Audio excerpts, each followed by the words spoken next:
Evening and happy Monday, everybody. I hope you're all doing well. We are having some of the coldest temperatures of the season this year, so I've got my extra warm sweater on right now, and just been thinking about the necessity and the utility of communicating clearly and truthfully. And I was thinking about something that happened to me when I was very young, something that I did when I was very young. Um, I threw a bunch of toilet paper into the toilet bowl. I was maybe 3 or 4 years old. It's probably just fascinated by the mechanics of unroiling toilet paper. And I made kind of a mess out of things. And I blamed that on my little sister because I did. I didn't want to get in trouble. And as it turns out, I actually increased trouble for myself. And my parents didn't believe it. And so I received probably a far worse punishment for the lying than than I would have just for making a mess of things. Because by the time you get onto child number four, you're just accustomed to things being made a mess of. So, from that time on, I remember this whole incident fairly clearly, and I think the basic outlines of the story are pretty impeccable in my memory. And from that time on, I understood that lying was not a very helpful thing to do, and I would hope that in the relationships that I've built up in the almost 30 years since then, people have a general expectation that, to the best of my ability, consistently, I'm going to tell them what's really going on. And even if I need to be a little more discreet about something, I can signal to people fairly clearly that I'm not saying everything that I know, and maybe that's for the best. Right? Sometimes you need to do that, where you give a shorter answer where there could be a longer one. People might understand that doesn't necessarily indicate dishonesty. And I say this because of recent news that you may have heard of. And I'm thinking especially of the Pope's current stay in the hospital here. So we've got this from Vatican News. This is the Vatican press office. The results of the medical tests carried out over the past few days and today have shown a polymicrobial infection of the respiratory tract, which has led to a further change in therapy. All tests carried out to date are indicative of a complex clinical picture that will require appropriate hospitalization. The Pope's been in the hospital since about Friday, and they're saying that he's going to be in the hospital for a little bit here. And the general audience that the Pope usually does every week Wednesdays has now been canceled. And the Vatican press department has long been a not considered a model for dealing with the press. It's oftentimes a bit opaque, and there've been a few incidents. Although I don't have anything immediately coming to mind where they say one thing one day and then a decision is made the next, which seems to completely contradict that. So there isn't it just isn't like a whole lot of trust immediately put in something like this, and especially the second sentence is all tests carried out to date are indicative of a complex clinical picture that will require appropriate hospitalization. That doesn't really tell us all that much about what's going on with the Pope there. Now, maybe that's just a studied ambiguity right there. Maybe they're doing that on purpose. Maybe there's something that's just being lost in the translation from Italian to English because they are two different languages. But overall, I just don't really know what to think when I read that communication. Does this mean that, oh, yeah, it's a little bit touch and go because he's 88 years old, but he'll probably be fine? Or is this something that could be uh, a very serious thing, especially considering his age and all of that? And if he really, I'm just imagining here, if he really was in his final days. The merciful thing to do is to let people know that so that they can pray for him to have the grace of a good death. That's part of the reason why it's a good thing to be speaking quite clearly on these things. So I don't want to turn this into a whole bunch of Vatican tabloid speculation here. Just, the opacity of the Vatican can make it a little bit difficult to just accept things on face value from them. You get into a little bit of a position where you're insisting on verifying things yourself before you really believe it. And that might not be the best way to live your life. So, with that, I think we've got the Zealots Den here checking in with us. How you doing? Very well. How are you today, Father? Oh, just hiding out inside and staying warm. Yeah, it's that time of this year, huh? Yeah, yeah. But yeah, the winds start blowing from the north. That's just what it's like. And you know, you're probably far enough north to have experienced this. Like in the fall, you get to certain temperatures in the 40s and the 30s. You're like, "Ooh, this is really cold." And then when that same temperature comes around in the spring, you're like, "Oh my gosh, this is amazing." Yeah, I do know that feeling. Yep. And So I that do 40, think our bodies adapt a little bit to the cold. yeah, the 40s and you wish you had that 40s from the fall when you're in the winter, like right now. Yeah, yeah, absolutely. And we've got a warm up coming at the end of the week, which I'm very much looking forward to. Yep. Next week we have a couple in the 40s as well. We're in the dog days of winter, as they would say. As they would say. Yeah, I don't think we say that around here. Although we do, there is a phenomenon, aerial phenomenon called sundogs, where there's like frozen crystals suspended in the air, and when it's cold enough, there's enough of them that you get like a bit of a rainbow effect on either side of the sun. But it's got to be like below zero for you to get that. And we get a lot Oh, of below zero days here, so we get to see them. oh, very interesting.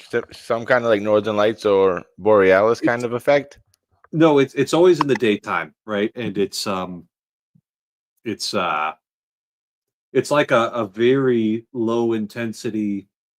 It's not quite it's kind of a rainbow, but instead of like either side going down and having a big separation of the colors, it's like there's a very thin disc, around the sun with really bright spots on either side.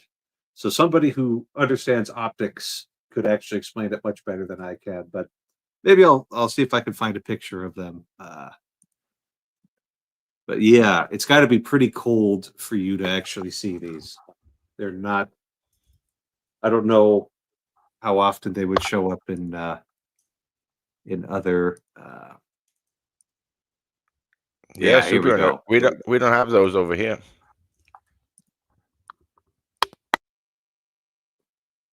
That's a sundog right there.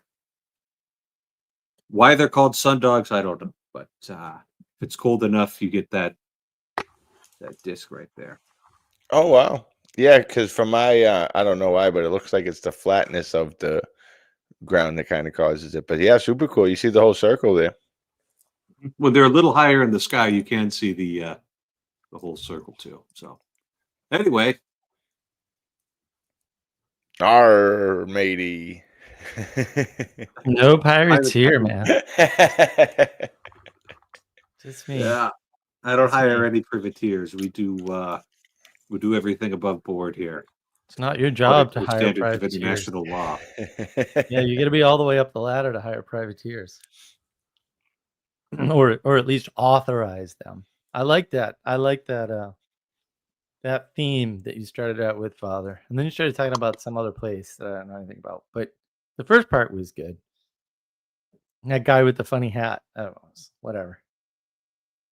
Yeah. I mean, you don't have to worry about him too much. He's over in Rome, so what Exactly. can he really do? See? Precisely. Don't worry about him too much. It's always good advice. But no, I mean I like the theme of telling the truth, but maybe not, maybe not completely all the time under all circumstances. Right, right, yeah. No, that was there's articles in the Summa where Thomas Aquinas is talking about the command to preach the gospel, and he's like, yeah, if you don't think it's I mean, I'm paraphrasing him, but it's basically like if you really don't think it's going to work, you don't have to.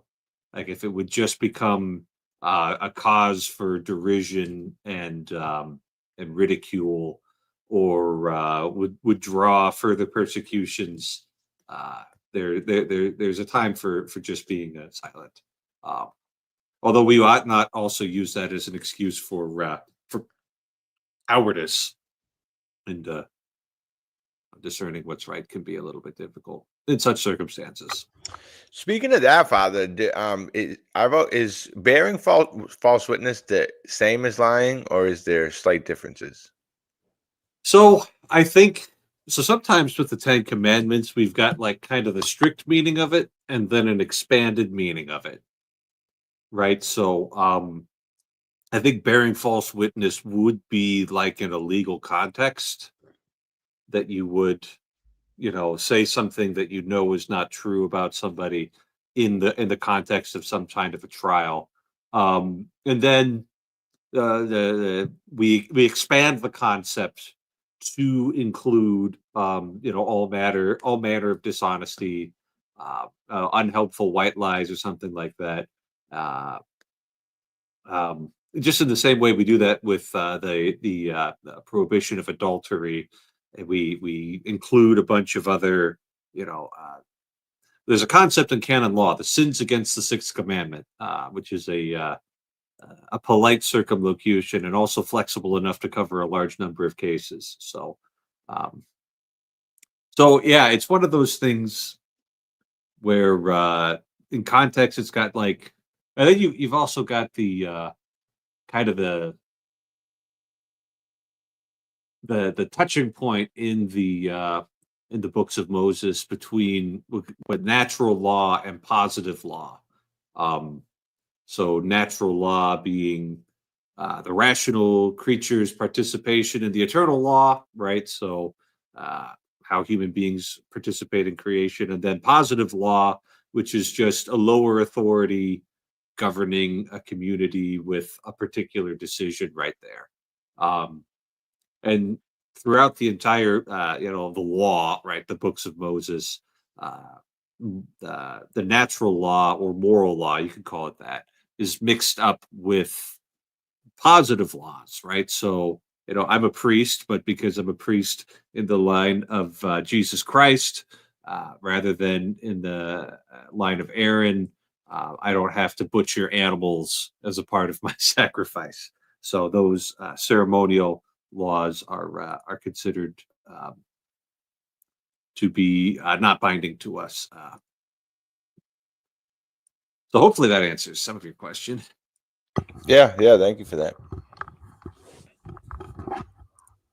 I saw an interesting tweet today, Father. It said, Uh-oh. if you're not Catholic, you're going to hell.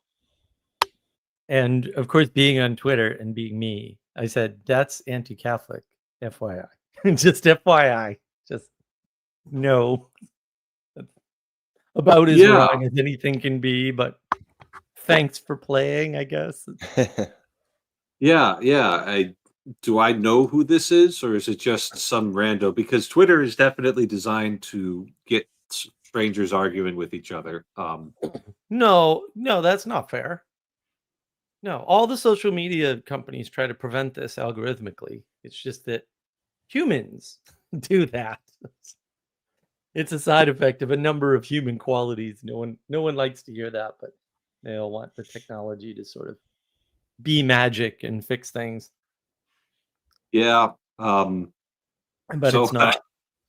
Andrew over here in the comments makes a pretty good point. It's like saying that if you're a Catholic, you're going to heaven. It's like, Well, Uh, to be fair, you didn't say that at all, which is yeah. good. That's also wrong, and Catholics also don't believe anything like that. So, Catholics know too many Catholics to believe in that. Father well, I mean, Eric. Yeah, that's it's true. pretty explicit that, yeah. I mean, and this is where the Calvinists get it, right? To some extent, at the end of the day, you can do everything right and still not get in.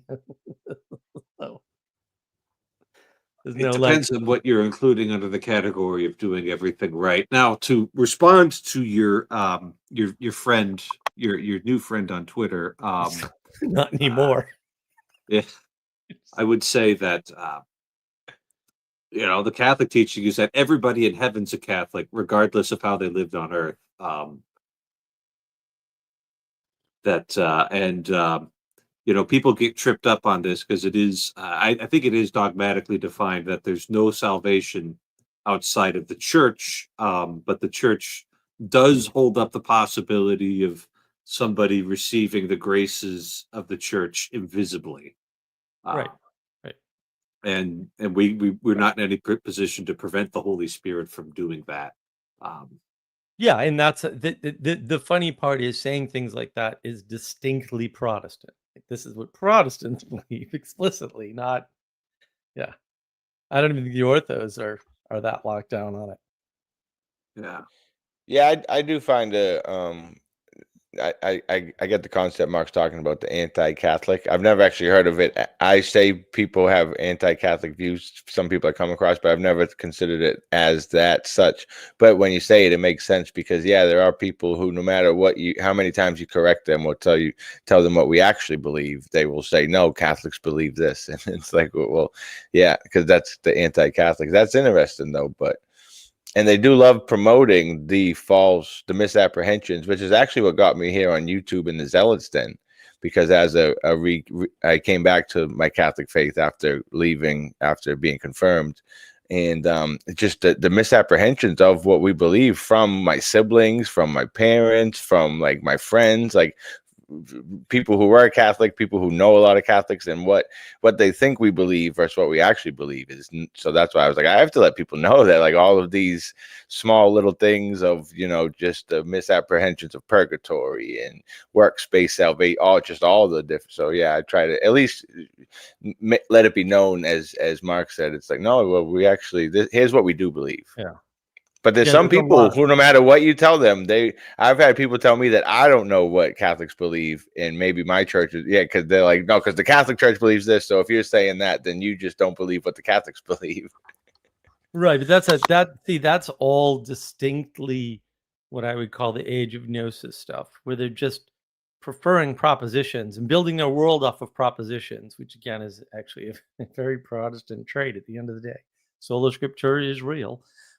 And then what happens is once your beliefs are tied up in those words, when people use those words, you can't you can't go against them, and if you go against them, you must be wrong because all their beliefs are tied up in their actual words, and it's super dangerous because I think that's the core of what we're suffering from, and the problem is it infests the church too. And if people keep thinking like, oh no, the solution is go to church, it's like I mean, maybe if that would work, but also right, and I think that's what they're going to find out with the ortho bros, right? I mean, yeah. it And may it's a take another matter couple of of years, but it's kind of a matter of like a intellectual idolatry there. Like they've come up with their formula, their understanding of things, how they're going to order things, and then they put a whole bunch of faith into that. Um, right, Even when it ceases working properly, and they're not willing to, let's say, adapt to a reality, basically. But like yeah, having further information come in.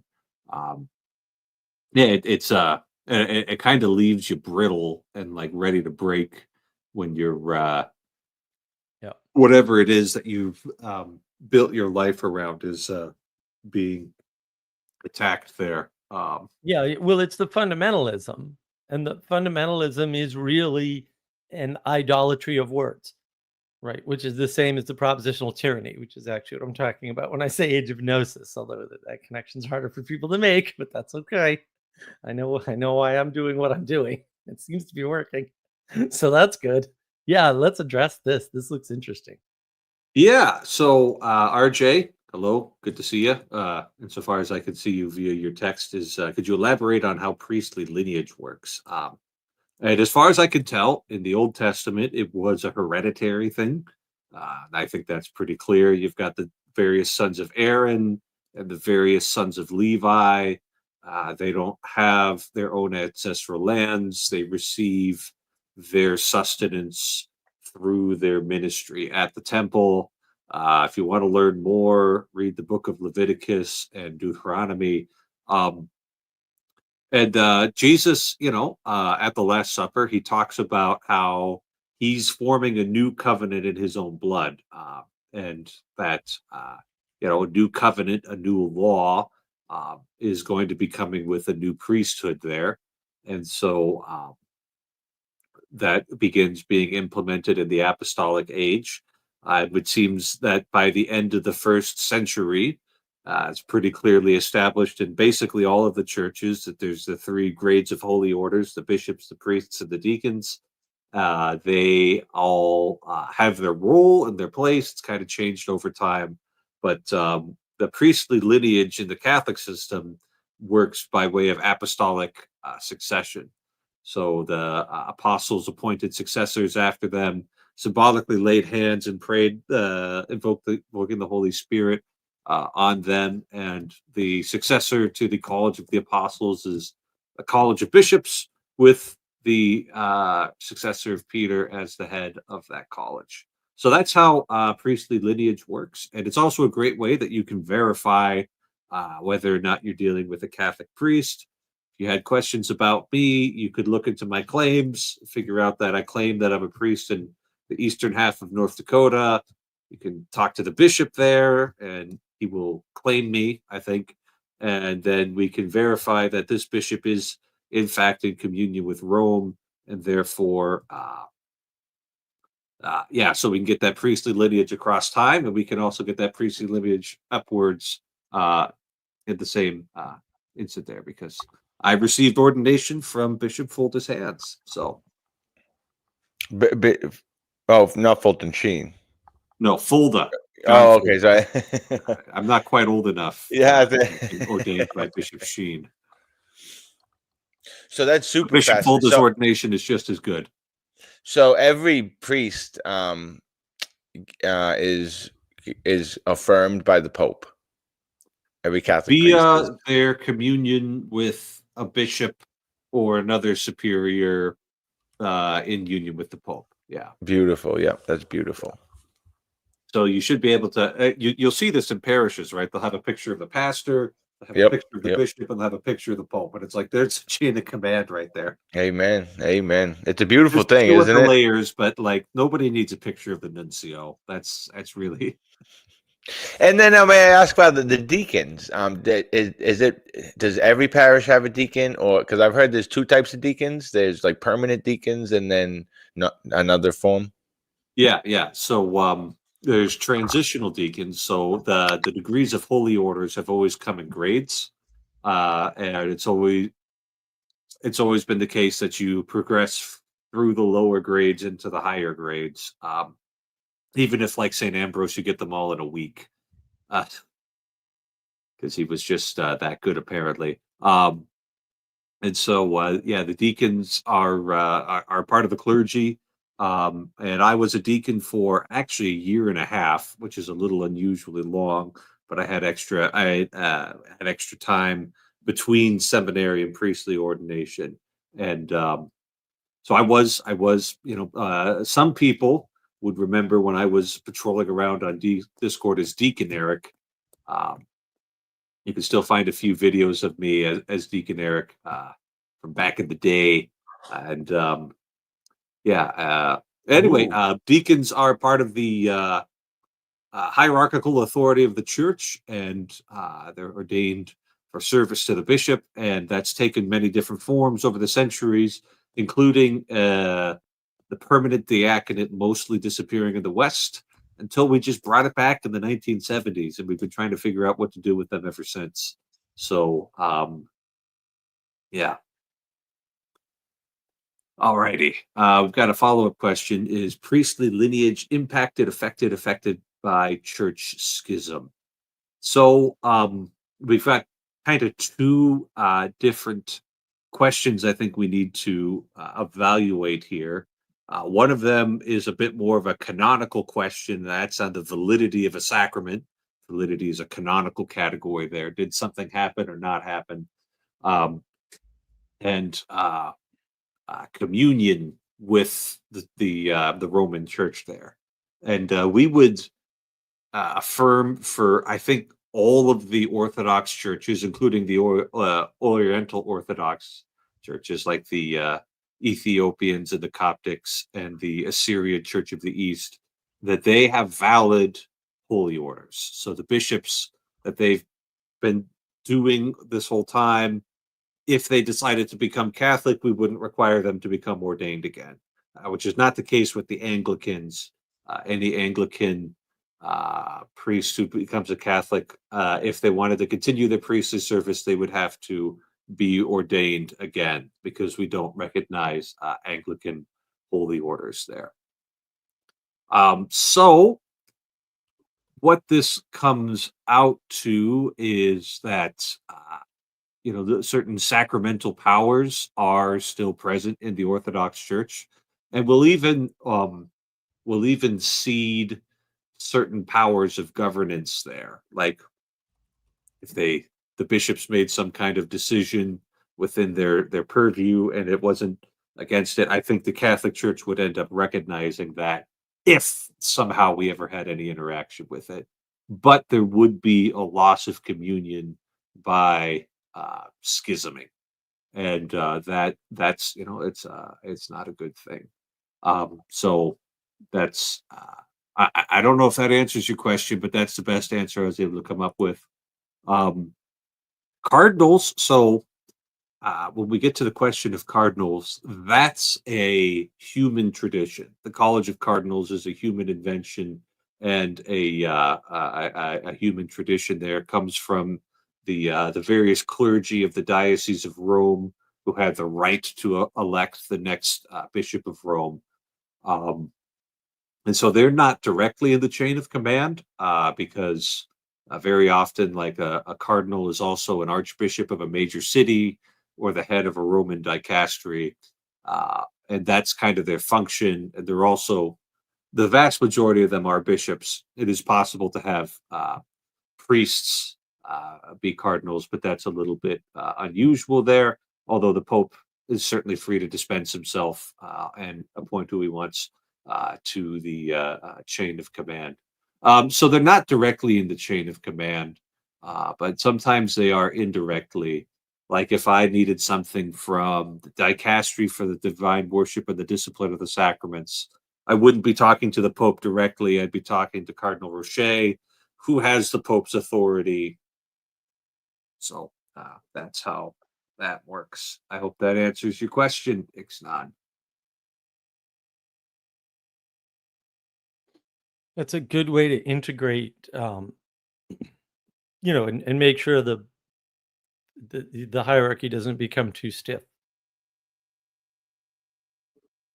Delegating authority, or well, allowing it to delegate outside of the hierarchy, right? Not making it only ever about the people who got in, right? Because the problem with systems is that if they start to consume only themselves, they detach from the world. Right? That's kind of by definition. There's no way around that, right? And so that's why monarch lines married and people got adopted into the monarchy, and right, they knew like, oh, right. And I mean, it works in genetics.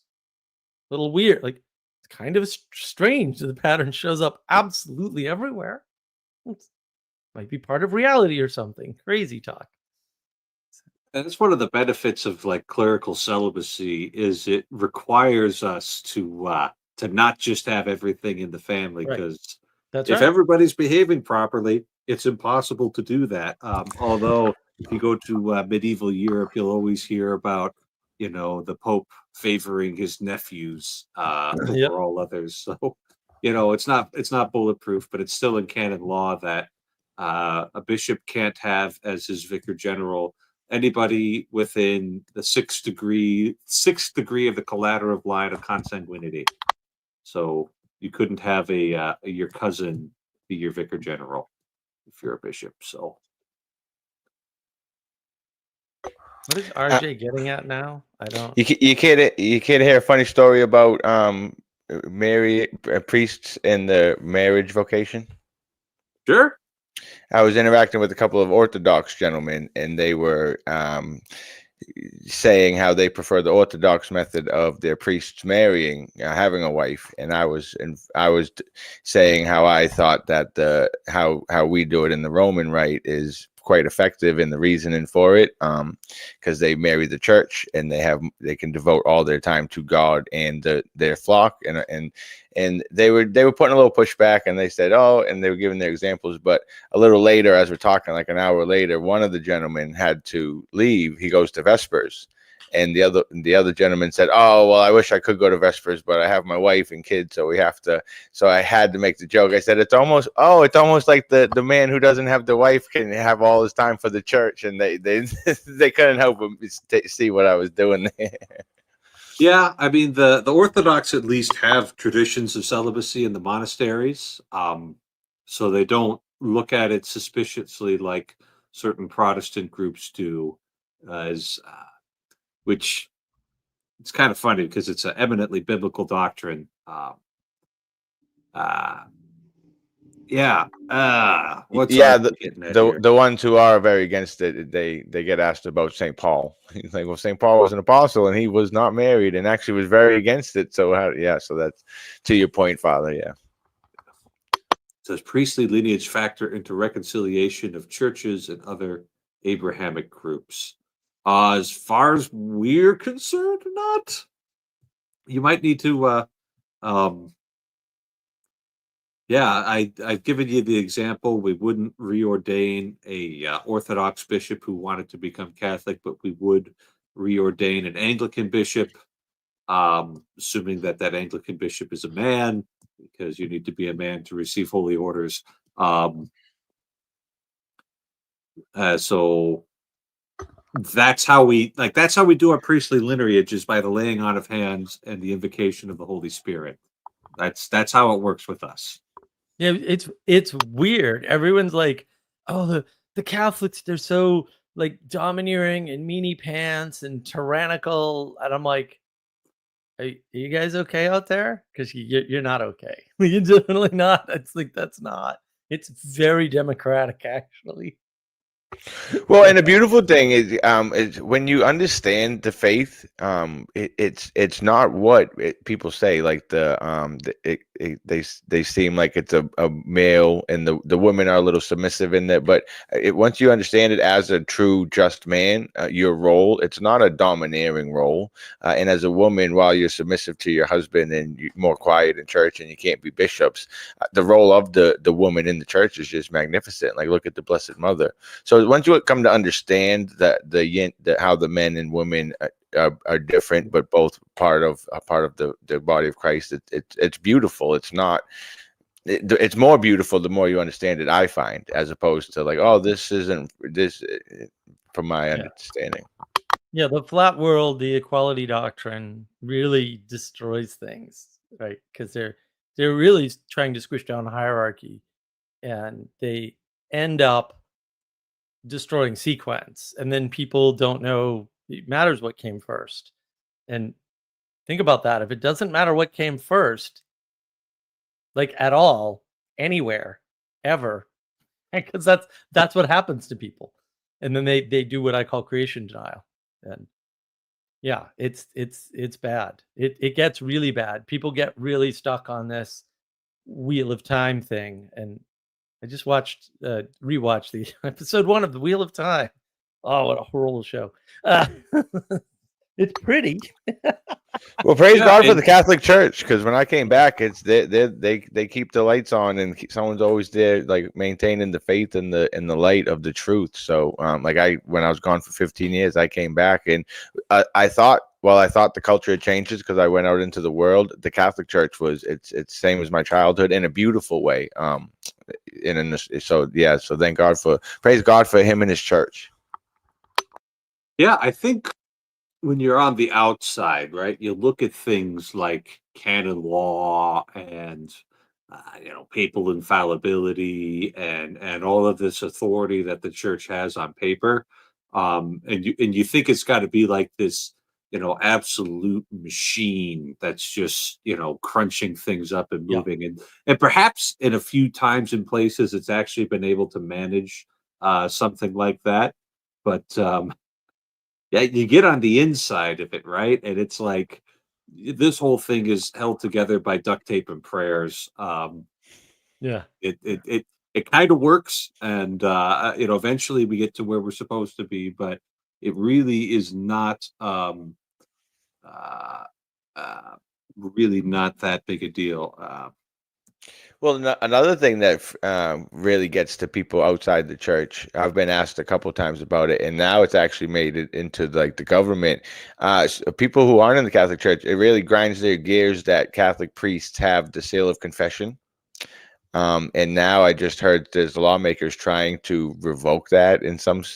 It's just getting, that is a travesty that they're trying to come after the church. But the seal of confession itself is, I think it's wonderful that the fact that you can be absolved of the most heinous things, and that's between you and God, and the priest forgets it just like God did.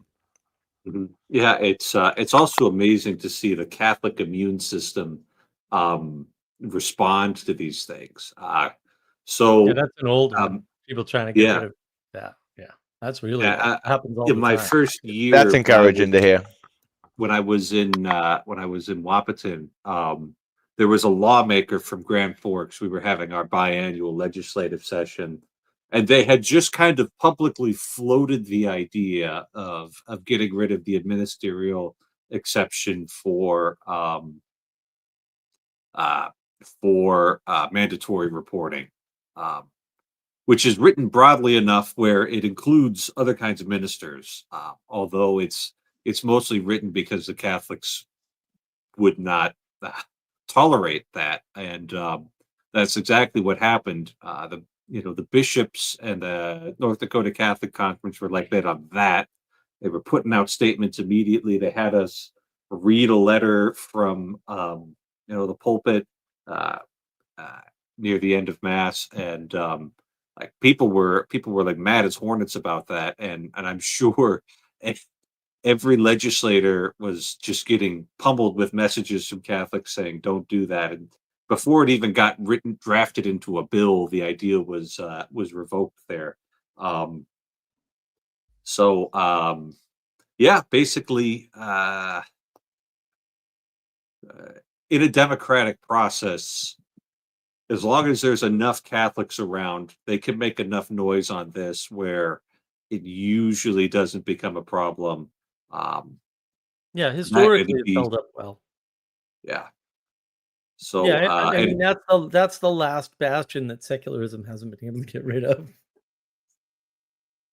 right, but it's also like it's also kind of like the basis of attorney-client confidentiality too. Like, That's I bet why. you they took Right, that idea from the church, and when you're in right, front of a lawyer arguing right. these things, and you like draw the parallel between the two, they get it, and then they're on board with it. And then So, they're on board. Right, that's what I yeah. mean. It's secularity uses it, and so they can't really get rid of it from where it came from. But it's amazing too because the Catholic Church is really suffering from again it's a larger problem. Like if you think people see the Catholic Church as this top-down power from above, tyrannical attack machine or whatever, or the machine. It's like then it's not just that, right? They also see corporations as for-profit things, and you go, if you've ever worked in a corporation for real and paid attention, you start to notice corporations, if that were their goal, that wouldn't happen for sure, because they're really not that. They're not even held together by duct tape and prayer. Most even the really good ones, because I've worked for Fortune 500s, I've done consulting for them. You would not believe the level of chaos in some of these places, and it's just this flat world thing.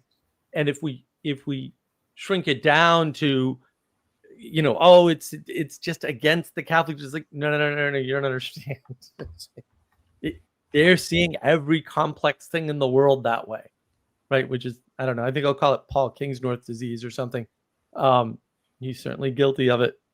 And I've got the video recorded. It's not edited, but I've got a video coming out about this. So soon in the next few weeks. Yeah, because it's this flat world sort of thinking is absolutely everywhere, where people have their cartoon or video game version of how the world works, and they're just like, yeah, that's definitely like that. And then you get the Curtis Yarvins of the world, who allegedly now a conservative, which made me laugh so hard I thought I was gonna hurt myself. Saying everything's a type of a church, as though that's a reasonable way to understand the world. Hey, Jacob. Hello. Hey, Jacob. How you doing? Formerly deacon, now Father Big Mac, Eric. Jacob would remember. Jacob would remember my deacon days. He's been around long enough. It's pretty daggone cold here, but by the end of February, I hardly even notice. You just used to it. It was down in like the 50s here. Ha! Oh, ha! How do you survive? We'll send a care package, Jacob. Oh man, yeah. So anyway, but it's supposed to warm up at the end of the week, and I'm looking forward to that. And I brought it up multiple times because that's how much I'm looking forward to it. You're getting like record cold. Like it could be -30 there on Wednesday or Thursday or something, right? Like it's tomorrow, but yeah. I can't keep track. I just know part of that storm is going to hit us, and I'm like, we're done with this. Although we had sun today. It was chilly. We just got one. I don't know if that's the remnants of what we had in Boston. We got a good 6 inches. Yeah, these storms have been really unusual because they've gone so far south and so far north at the same time, which is awfully windy. It's awfully windy. Washington D.C. has gotten more snow this year than Fargo has. Yes, it has. Oh yeah, Fargo has definitely had more days below zero, but Washington D.C. has gotten a lot of snow. Yeah, no, there's been an unusual amount of snow, a ridiculous amount of cold. We had like 12 days of gray on and off rain, with just one knot like that in the middle. And I was like, oh, I can't deal with this. I gotta leave. It's pretty bad. Yeah, well, hey, that's why you live in South Carolina, right? Yeah, well, hopefully it continues to improve. Oh, the sun was nice today. Like you could feel it, and it was nice and warm. South Carolina is beautiful as I envision it. I envision like the picture from the Patriot. Those big townhouses and nice trees. Well, there's some of that. It depends where you are. Like you'd like Ridgeway. You go by Ridgeway, and it's like Old South, but there's nothing in Ridgeway. Like actually. It's funny, right? So if you fly into Charlotte Airport, Charlotte's 10 miles from the South Carolina border, right? So you fly into Charlotte Airport, which is just west of the city. You drive down to my house. The minute you get out of the Charlotte metro area, most of which on that side is actually in South Carolina. It's Rock Hill, it's called, and the surrounding towns. There is nothing except the occasional gas station off the highway. Until you get to my house, you are in the woods. What? Andrew. Hey, I'm gonna go eat. I'll get out of your way, Father. If you would. Oh. Yeah, quickly though, I was gonna do a Bible study on Acts. Is there any tips or advice on any or things to pay attention to or point out during the Bible study? I was pointing out like how deep in rich Catholicism just reeks in the Bible. So I went right to Acts. Oh man, I guess just get books by Scott Hahn and John Bergsma and Brant Petrie and go from there. The woman I'm actually Bible studying with is actually big fans of. I'm a big Scott Hahn fan, but she likes the other two, so that should actually help. Yeah. Yeah. So we got a little bit of convergence here. Their stuff's all good. Hey, thanks for having me, Father Eric. Always a pleasure, gentlemen. Take care. God bless. Good to see you, David. See you, David. So, Father Eric, I'm guessing you didn't hear about the whole Elon Musk baby mama controversy. Yeah, unfortunately, I did, and I would just like to remind everybody about Church's teaching on marriage and family life. And if you want to have 14 children, you need to have a robust wife.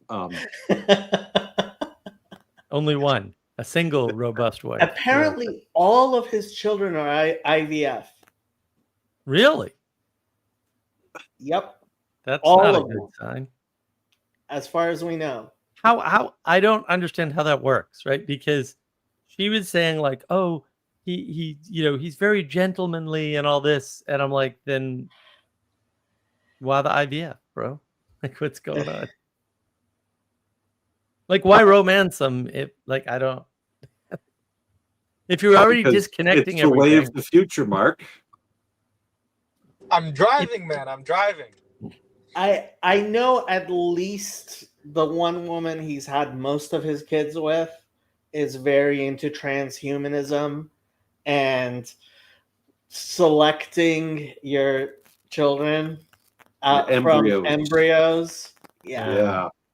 We've had this conversation before that the IVF, you bring your children into the world with the wrong kind of grip, suboptimal grip. If Dr. Vervaeke was here, in improper relationship to them because they're now they're the result of technicians' speciality and having scientists in between you and your wife, basically, rather than ideally coming from an embrace of love. So the crazy thing is, I don't understand how an intelligent human being like trusts the testing mechanism, because what they do is they fertilize the egg. So you have a bunch of embryos and they let them grow large enough so that there are enough cells that then they pull one of the cells out and test it. Yeah.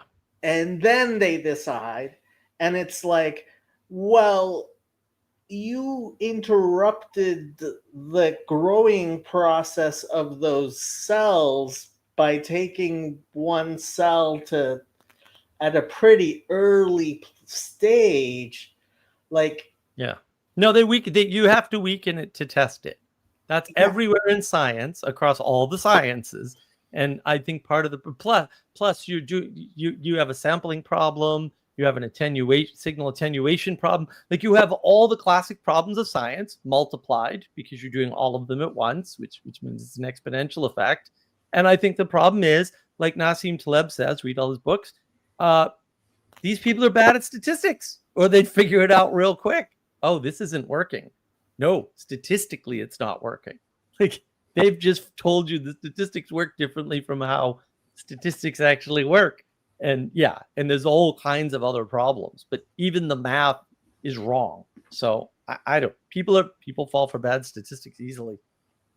And now people are talking about external gestation, which, like, the big thing I've been trying to help people understand is in utero bonding with the child is a real thing. Like a 6 month for 3 months before that child is born, that child is hearing your voice, is bonding with the mother and father. And when it's born, it recognizes the voice of its parents. Yeah. So, like, Hello? Well, that's funny, Jacob. Basically the outline you gave is Dianetics. That's the basis of Dianetics. I know nothing about that book. Is that Scientology, right? Yeah. So Yeah, if you read- even if you read- Scientologists get this right. Well, that's the problem, right? Every good lie has a seed of truth. Like they talk about this. They say basically the engrams are the result of trauma that occurred before you were born, either basically during the gestation period, effectively. And so, it's a great sell, right? Because you don't know, and you have no way to know, right? Because you don't have a memory to refer to at that point, right? And then, of course, their claim is you do have a memory, but you don't have access, which is great, right? Because psychology tells you there's a conscious and an unconscious, which is correct, by the way. I don't know why he doesn't talk about the unconscious. It's far more important than the conscious mind, but whatever. And so, they play on all the tropes. They just flip them. And if you're not careful, you don't see the trick, because no one sees the trick. They don't see the trick in statistics. They don't see the trick in little things like that. They never catch it. So people watching on my channel, I pinned the link to Father Eric's channel to the top of the chat. If you click on it, you'll come to Father Eric's channel where you can like and subscribe. And you can participate in the chat with everybody else. True. I think the problem with statistics too is that a lot of people are learning statistics, really bad statistics, and learning good statistics actually takes quite a bit of effort, unfortunately. Although you might not be good at it. Huh? There's a decent chance that there's a considerable portion of the population that just won't be good at statistics, no matter how much instruction they're given. Well, that's right, and I think like Taleb's basically, part of his thesis is these people are just educated in the wrong things, and they could have used statistics, and they've got no brain power left, and so they rely on something stupid like p-values. And I remember the first time I ran across p-values, I went, well, this is obviously not correct mathematically, and I'm a math idiot, so really, you guys fell for this? Like, this is obviously wrong. Like, this is obviously prone to all kinds of mathematical errors, right? Like, so in p-values, for example, the closer you get to zero, the more precise it is. And I'm like, do you not understand the problem with the system? And they really don't. And I'm like, oh my goodness, math is not your thing. Yeah. So that was my basic reaction to all of the Twitter drama.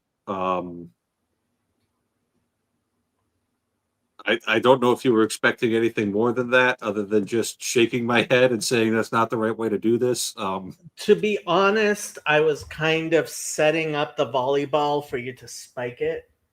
Okay. Appreciate it. I think you did. Hopefully it's a good spike. There have been various people, especially on Twitter, saying, oh, like, the right thing to do is just congratulate him, and we don't care about people's private lives. I think if I knew them and I saw the baby, that would be my first reaction. But they're airing this out in public right now, so. Well, the thing is too, I was like, guys, this isn't that hard. She didn't have a baby. So I'm not going to congratulate her. First of all, that's already fraught with problems, right? Second of all, I don't know her, right?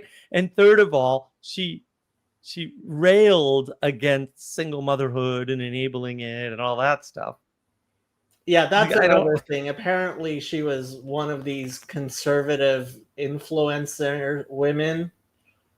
By your fruits, you shall know them. Yeah, well, but that's what my rabbi says. This is the problem. I did a whole video on navigating patterns about Lauren Southern. I'm like, you guys have obviously never met any conservatives or identified them as conservatives, at least in your lives. these people aren't conservatives. They're moderate leftists. I mean, they're still leftists even. They're not even like moderate Republicans who are closer to conservatives, but they're sure as hell are not conservative. They're not even close. There's nothing conservative about them. And now all I've been reading on Twitter all day, Jacob, is new conservative. And I'm like, do you not understand that by definition, there's no such thing as a new conservative? Really? Have we just like blown up the world completely now? Yeah. What's going on? A reactionary is not a conservative, and I think a lot of the people who are reactionaries, and frankly, sometimes I think the right response to society going down the wrong path is to be a reactionary and be like, no, this was the wrong path. Let's go back to what was before. Yeah, but it's just leftists fighting other leftists and calling it a culture war at this point. And I'm like, truly whatever. Conservative people are actually conservative. Well, they're not online. This is the other thing people, and when they are, they're online on like Facebook, posting to their local community about things going on in town. They're not the type of people that are online posting about Ukraine that they know nothing about, and they don't care that much about. Yeah. Right. But if they hear it, they sound leftist, because a conservative's response to somebody is in trouble is usually something like, let's pray for them, or let's get a fund together for them. Because that's how conservatives think, because they're the ones that give to charity, by the way, not Democrats. Democrats don't volunteer and they don't give to charity in anywhere near the percentage numbers as conservatives do. And so it's that's really the funny. problem. I have started to realize that some of my friends who are who I grew up with are very, very conservative, but they're conserving Los Angeles values, because some of them have started like sending money to Ukraine. And it's like, oh yeah, you're really conservative. You really are. Like they don't rock the boat like at all. Right. It's there, but they come across as leftist because all the values leftists don't have that they keep whining about everybody should have and virtue signaling that they have, they don't actually have those, right? And when they see them, they think you must be one of us, even though they're not things that they actually do on average. And that's part of the problem, is that, you know, and I've been freaking furious on Twitter saying, like, these people are not conservative. They were never conservative. Like, you would die if you met a conservative. You really would. You'd have a heart attack and die immediately, because these people were never even close to being conservative. They're leftist moderates. They're like way far away. You know, lumping Trump in with the conservatives. I'm like, man, you're in for a shock, buddy. You're in for a shock about how far right the right really is. You think the far right, by your definition, is bad. Wait till you meet a conservative and find out what they really believe and how they behave. It would kill you. You die on the spot. You just die of the shock immediately. It's very straight. You know, I've been telling people, like, no, the conservatives are the people making the food, so that when the culture war leftists stop fighting, they can move in and take over. People don't like that, oddly. But it's amusing, so I do it. Father Eric, how are things in the diocese? Are you having huge ceremonial duties? I've got a few coming up. We are dedicating Holy Cross Catholic Church's new proper church. They've been in their so it's another church dedication. I had one last year, so that's quite the ordeal if you're organizing those things. But it's also a very big and joyous occasion, consecrating the altar and blessing the whole church space. So that's coming up, and that'll be in the middle of confirmations, where Bishop and I drive all over the diocese and do confirmations, and then we get a little break from all that action for Holy Week. So we're coming up on the busy time of year for me. But the end of February, it's going to be still pretty chill. Does the bishop do dedication of altars and stuff? Okay. I mean, unless he really can't, he's the one who does it. Okay. Yeah, it's Need we're the gonna big guns. so the basic outline of the ceremony is we'll start off in the social hall and we'll process into the church. There'll be a little ceremony of like handing over the keys and opening the doors, and everybody gets to go in. Then the bishop will sprinkle the walls and all the people inside with holy water. We'll do the readings and the homily. And bishop will do the prayer of dedication. He'll anoint the altar with sacred chrism. He'll go around and anoint all the walls with sacred chrism. We'll burn incense on the altar and then burn incense throughout the entire church. Then we'll wipe some of the oil off, put the altar cloths and the candles on, and then begin the Eucharist. There's also a big prayer of dedication before the anointing. So yeah, that's. Do you and I've got, recite? like, Do you recite the Psalm of Dedication? Because I just immediately assumed you must include the Psalm of Dedication. which give me a few lines of that one. Well, I know it in Hebrew. Mizmor Chanukat Habayit. Let me see if I can find out which one it is. Can you give me the Grail Psalter? That's the one I'm most familiar with.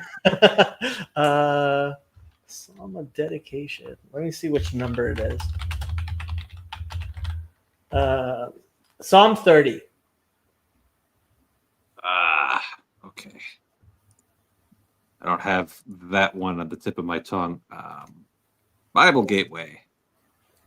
Well, because we recite it so many times during Hanukkah meaning dedication, I kind of sort of used to have it almost memorized. Almost. I'm bad at memorizing things, so like I'll kind of have like if you remind me, but like not. Yeah. It's really interesting. I didn't know this was. So it's in the text that it says it's for the dedication of the temple. It's a Psalm of David, but I've never associated this one. It's in the breviary, obviously, but I've never associated it with a dedication of the temple. Just because the text for the dedication of the temple isn't included in the breviary, just the text of the psalm. So I don't remember off the top of my head if we chant that one or not. Because there's a lot of different songs. Like every time we're doing something, there's a psalm that we're chanting at that point with an antiphon. So it's entirely possible that it's in there, and I delegate the music to somebody else. I tell them, here's the book, here's the stuff that's important in there, and you just need to figure this out because I'm going to be busy up front. So yeah, and I don't have my order for the dedication of a church and altar right next to me, so I can't check. That's at work because it's not like every priest has one of those on his bookshelf. There's no priest app. If there's no priest app, you should probably make one for the other priests. No. Don't corrupt yourself with evil technology, Father. Don't do it. I think everything that could usefully be put on there is on iBreviary already. Okay. So I won't make any further. And that guy already gets in copyright trouble all the time because he doesn't have permission to be publishing this stuff at all. So he just does it. So when I went for Andrew's baptism, the Copts have an official app, and all of the priests and monks carry iPads with them instead of. Yeah, Terrible. instead of Look, Jacob, we invented the printing press.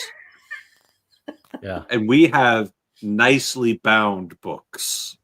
That's how we do things. I That's will better for you. allow that if a priest has pretty intense vision problems, he can go ahead and have the iPad with the big blown up texts so that he can continue to say mass. Okay. Yeah. That's an No. allowance we make, Mark, an allowance. Yeah. Right. It's not some big tyrannical machine that eats you because Jesus said wealthy people can't get in to heaven. Whatever nonsense King's North is spouting this week. Idiots.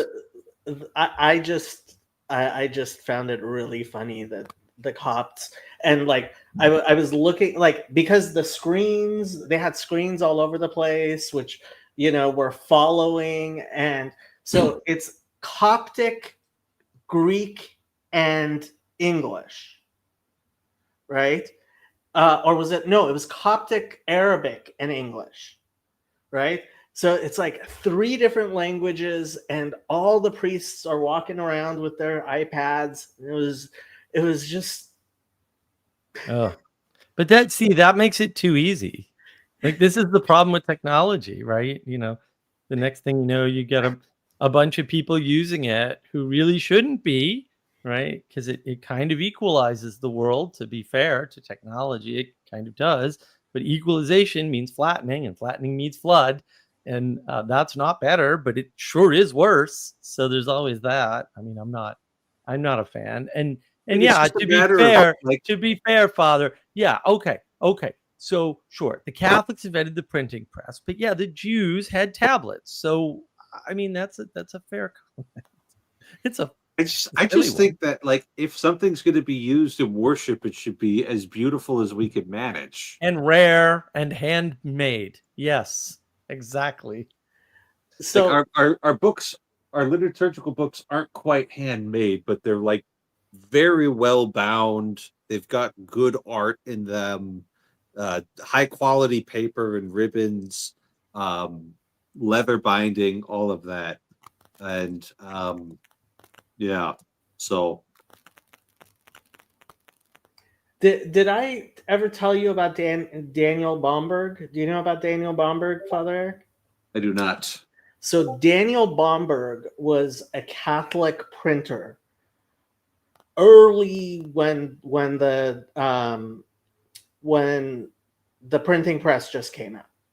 Yeah. And so he got permission from the Pope to print books in Hebrew. And so the Talmuds that we now have, so he got a bunch of rabbis together, and the Talmud we now have and what's called the Rabbinic Bible. I didn't know this until I started looking into the background of it. They all come from this Daniel Bomberg guy. And yeah, so like the paginations for the Talmud and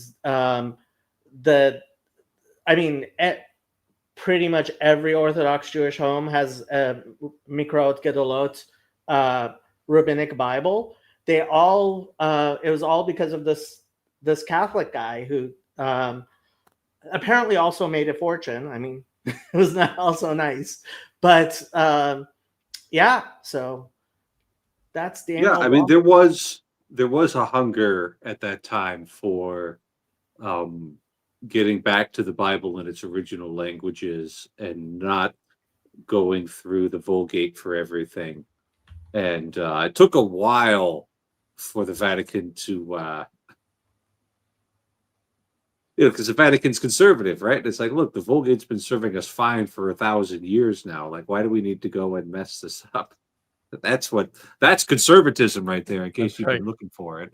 Although I will note that during the Council of Trent, they decided that they were going to make critical editions of the Vulgate to make sure they had access to the best text possible for a new edition of the Vulgate that matched St. Jerome's vision most closely. So that's a Hello? that's hello, Kirk. Good to see you, or not. Yeah. So make of that what you will. But now, Catholics are all on board with original languages. We just don't insist on it because Yeah, we've got tyrannical. translators for that. I know If that only blows you your were mind, Jacob. It's just how we roll. If only you were as tyrannical as all the Protestants think you are. Just saying.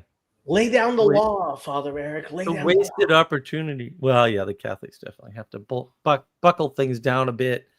That's why the ortho bros are a thing, and they're not going to Catholicism. And you can hardly blame them. Catholicism's not giving them what they want and need. So I will lay down the law on the Monday night open mics. This will be a well conducted and properly disciplined talking time. Jacob loves the law. He's That's zealous Um, for the law, no doubt. You said good to see me or not, or what? You don't have your camera on, Oh yeah. right? So I said good to see you or not. I don't There know. he is. I Although he's need a haircut. I need a haircut. okay. soon. You're excused. You're excused. I saw the opportunity for the joke. I It was a I good made joke, the Father. joke. It was a Yeah. good joke. I appreciated it. I'm just gonna I try really one did. Like Catho Bro life. I don't think Catho Catho Bro is Bro. a real thing. There aren't any Catho bros here, unfortunately. The only Yeah. Catho there bro are. we had left. I don't know if there are Catho Bros. Is that even a thing? It's No. I mean, like, what do we Tech- mean when we say bro? Are we just talking about like a young man who just wants to get into arguments? Is that what we mean? It's a Yeah, I common mean, stage, like it's gonna happen. I got really excited when I was in like fourth and fifth grade. My parents got a subscription to the Catholic Answer magazine, which was an apologetics magazine, right? Exactly the sort of work that you would find David from the Zealots Den doing. And I was just super into it, right? Like every time they'd show up, I was looking forward to the Catholic Answer magazine. And you know, uh, I think for the time it was good, but you should probably move on to either real life engagement or theology with a little more depth at some point. So, Jacob was very much yeah, for real life engagement as well. yeah, and yeah, Catholics love their whiskey and cigars. They love wearing suits, and they love having in the background of their podcasts a lot of books. Just to have Frenchmen also overwhelming love. intellectual firepower. That's what a Catholic brew is a little bit like. Um, Is that why Frenchmen love cigars and all that, or isn't that the French people stereotype? No. hey, I think human beings just enjoy smoking. I've heard that associated. I've heard smoking associated with the French, but No, not cigars. No. Cigarettes? Sure. Not cigars. yeah, tomato. It's all not great. No, don't say that to anybody who smoked a cigar. They'll probably kill you on the spot. I'd be very careful with that one. It's okay if you don't know this, Kirk, but your average cigar smoker doesn't draw the smoke into their lungs. They just have it in their mouth. So it's a bit more of like a flavor experience for them, whereas the cigarette smokers really want to get the nicotine into their system. Cigar smokers oftentimes smoke far less frequently than cigarette smokers do. So there is a bit of say a cultural difference between a cigar and a pipe smoker, right? Yep. They're much more similar to each other than either to the cigarette smoker. Although you will find exceptions to that rule, but usually cigar smoke is like too heavy to be drawn into the Oh, yeah. lungs. It'll make you sick if you try that. Yep. You'll get sick real quick. And cigars are not often filtered like cigarettes are. So it's like a rich man's cigarette. the thing is you probably save money just considering how less frequently cigar smokers go for it. They probably end up saving money in the long run. It's cheaper. It's cheaper for sure. Yeah. Even Yeah, though I a guess pack of because they're- cigarettes would probably be cheaper than a box of cigars, you end up buying more of them. Your average cigarette smoker. Right. You go through a carton a week. a cigar smoker is going to smoke 2 a week. So, Yeah, I guess because of the addictive nature of cigarettes, it would actually be long term more expensive. And it's interesting the way some of these things have become kind of class markers. yeah. Well, And because they are about your ability to, to control your desires effectively, and that really is what it is. Like you get rid of the class system, do you? But you don't, because it's a real part of the world, and so it just shows up in other ways. it's sort Yeah, of like, what do you mean by poverty? St. Francis of Assisi went around wearing essentially a garbage bag everywhere and didn't own anything.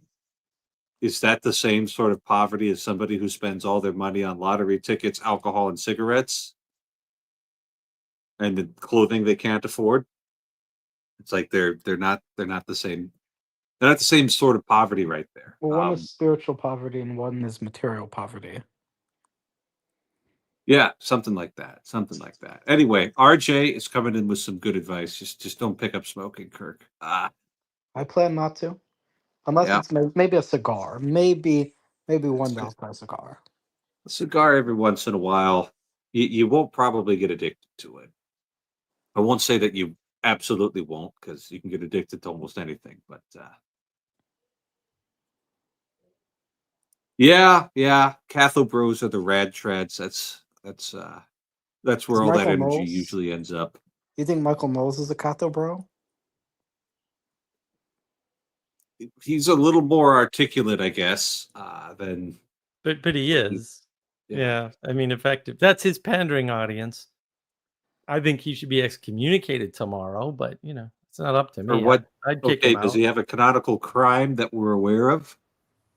Or are we Yeah, just I going mean, he's flouting this prostitute yesterday woman as a newly minted Catholic who's going to stay in the church, and then of course she continues to prostitute herself in our cooking show instead. And I'm like, what? Why are you doing? This is not you. You're not to decide who's transformed or who's in or who should be getting this kind of credit, especially when you're not out there holding any line, right? You're just letting everybody in. This is not a Protestant club. Like, sorry. The amount of shock that Protestants have when Catholics go, yeah, we know everyone's not getting in. That sucks. And they're just like, what? No way. You can't. It's like, of course. Like, it is an exclusive club. Hopefully not too exclusive, but also, who knows? It's too bad. Like, no problems, bro. We're not trying to let everybody in. And they're always shocked, utterly shocked. Like, whatever. I will say, Mark, that we cannot apply canonical penalties such as excommunication to people without there being a canonical crime, and unless you're going to try that on, like, I think it's 1399. I think that is a canonical crime. I mean, you're basically out there in public showing people that this woman, who definitely isn't Catholic, who was on OnlyFans a week ago, is some kind of I have to point out that you are accusing Michael Knowles of, in essence, exercising the canonical authority of the magisterium while disagreeing with the canon lawyer on his show. I just have to point that out. You can point out whatever you want. My point is still correct and stand, which is you can't do that, right? Like things like what heresy is about is about what you're displaying to others in the world publicly as a signal. It's not. It's not about your. It's not about your canonical definition, Mark. I'm just going to say that Father Eric is a little bit better at defining Catholic heresy. Yeah, I know, but I also don't. People, but I also don't think that he's actually seen what Michael Knowles is doing, and that is the issue. So is it sort of similar to like the Shia LaBeouf thing a few years ago? What's Shia LaBeouf? No, I wouldn't say it is. I mean, Shia LaBeouf like you can make a case for Shia LaBeouf. First of all, he had this role, right? And he describes a transformation, right? This woman was on OnlyFans the week before she went on Michael Knowles. Like, it's a little quick, huh? there's no transformation, there's no event, there's no witness to witness. Like, nothing happened, right? Her story is, oh, I'm trying the same thing I was doing on OnlyFans on the cat. I mean, Awaken with JP did the perfect spoof of it. It was perfect. It was absolutely perfect, right? Where he was like, "Hey, you want to make a lot of money?" to his good-looking woman in the video, right? And he's like, "You could do the same thing that the OnlyFans girls do, only to the Catholics." And then they, it's always it's a spoof, right? But they do it, and it's wildly successful, but it's the same pattern, right? And then of course she ends up doing her quote cooking show, and I mean it's just lewd and disgusting, which it's the same thing she was doing before, only she's got her clothes on and she's eating food. Great, thanks, that's fantastic. But there hasn't been an event, there hasn't been a transformation, there's nothing occurred, right? She's on OnlyFans. She figured, I'll switch platforms. I'll go over to Catholicism platform from OnlyFans platform, and we'll do it on YouTube like we were doing before, kind of, right? Except you could do that on YouTube. You could only do the OnlyFans stuff on OnlyFans, right? Or maybe one or two other places. But we're just going to do the exact same thing. Nothing's changed. Nothing's happened. I've gotten married to a Catholic guy or something, maybe, and that's it. And then so obviously I can just be who I was before, only married to Catholic, and therefore everything's fine. And I don't think holding that stuff up it is really good. And then he tried to defend it, right, and ended up looking like a complete moron because, of course, once her show came out and everybody saw what she was doing, they're like, these are literally the same faces, the same movements, the same everything that she had on OnlyFans. She just has her clothes on now, but same amount of makeup, like the Having whole her clothes yard. on seems like a pretty big changed. difference, in my opinion. I mean, clothes Yeah, on there is it's something pretty big about out there. There's something about social media posturing. I remember, Did God, Shia LaBeouf do that? Because I didn't see it. no. You provided a lot of good information right there. Okay. The key point that you haven't actually seen any fruits of repentance, right? And nothing happened that would, like the Shia LaBeouf story, there's a story there.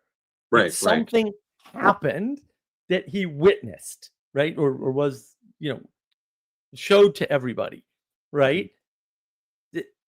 Nala's not that. Like nothing happened. Nothing changed at all.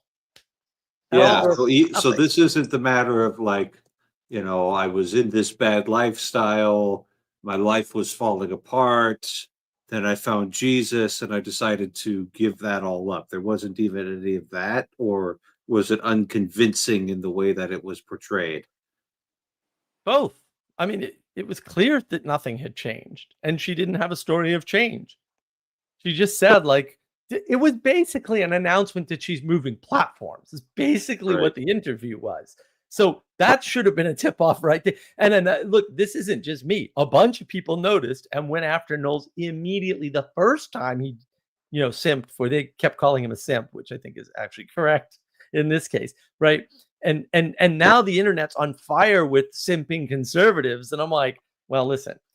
Given what Michael Knowles has been doing, he's not a conservative. I'm sorry. He's another moderate leftist posing as a conservative to get to be on social media, because conservatives aren't on social media and they wouldn't be popular if they were, because that's not where conservatives do any of their sense making ever. Mark, So, I think you Father, shouldn't speak for who isn't a conservative with this well, degree but of that's too bad, spiritism. Kirk, because I'm gonna. So, Father Eric, I have a question. So let's say Mark convinces me, and I go, "Hey, Michael Knowles, maybe his father, his priest, should take these things into consideration." Like, is that a fair thing for me to like go find out where he's getting communion and go talk to the parish priest there and be like, I'm not sure this notorious Catholic who's saying certain things. But you want to do like a Canon 915 there? Is that what you want to try and pull off? I have no clue what a Canon 915 is, but Sounds you good. go ahead and explain. Whatever you can fire, let's do it. Yeah. So it's really yeah. Canon 915. Those who are bound by a penalty or a delict, or who obstinately persist in manifest grave sin, are not to be admitted to communion. So you'd need to convince people that A, there's a gravity there worthy of being denied communion, and B, that they're obstinate in whatever it is that they're doing, right? So Michael Knowles lives in Tennessee, or does he live in LA? I think he's in Tennessee now. Yeah, it should Yeah, be in let's Nashville. imagine that the Bishop of Nashville writes a letter to Michael Knowles saying, hey, quit promoting prostitutes. It's bad. Catholics shouldn't be doing that. And let's imagine it's just like a private letter, and Michael Knowles comes out and says, I won't promote prostitutes anymore, right? That'd be great. That'd be the way that the canon law itself would envision this going, right? It's just like, we're just going to kind of take care of this, brother to brother first, even with somebody who has a large platform like Mr. Knowles there.